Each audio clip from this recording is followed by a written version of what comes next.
কথাগুলো মন দিয়া শুনবেন। একবার একটা লোককে জঙ্গলের ভিতর একটা সিংহ তাড়া করতেছিল। লোকটা দৌড়াতে দৌড়াতে একটা কুয়ার সামনে গিয়ে দাঁড়ালো। কুয়াতে এক ফোঁটা পানিও ছিল না। লোকটা তবুও বাধ্য হয়ে চোখ বুজে ওই কুয়াতেই ঝাঁপ দিল। লোকটা কুয়ার একদম নিচে যাওয়ার আগেই কুয়ার একটা রশি সে হাত দিয়ে ধরে ফেললো।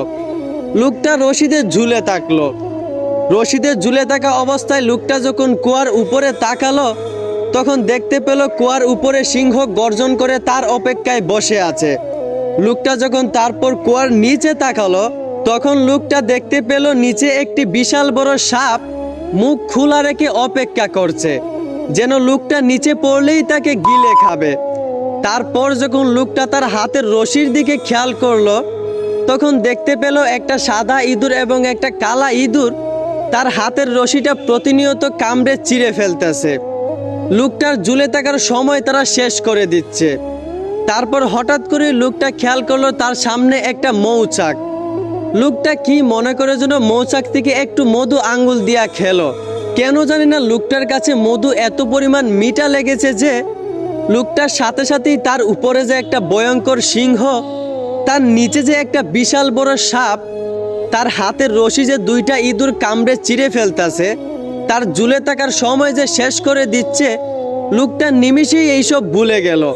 সাথে সাথেই লোকটা মধুর প্রতি আসক্ত হয়ে গেল। ঠিক তখনই লোকটার বিপদ একদম নিশ্চিত হলো। লোকটার জীবন ওইখানেই থেমে যায়। এই গল্পটাকে শুধু গল্প ভাবলে হবে না, বরঞ্চ এইখান থেকে আপনাকে শিক্ষা পেতে হবে। এই গল্পের ব্যাখ্যা করতে গিয়ে একজন বলেছিলেন, কুয়ার উপরে থাকা সিংহ হচ্ছে মৃত্যু, যেইটা আমাদেরকে প্রতিনিয়ত তাড়া করে বেড়ায়। আর কুয়ার নিচে থাকা সাপ হচ্ছে কবর, যেইটা সবসময় আমাদের অপেক্ষায় থাকে। আর রশিতে থাকা সাদা ইঁদুর হচ্ছে দিন, আর কালো ইঁদুর হচ্ছে রাত, যেইটা সবসময় আমাদের আয়ু কমিয়ে দেয়। আর কুয়ার ভিতরে থাকা মৌচাকের মধু হচ্ছে দুনিয়ার মিষ্টিতা, যা আমরা উপভোগ করতে গিয়ে চিরন্তন বাস্তবতা ভুলে যাই।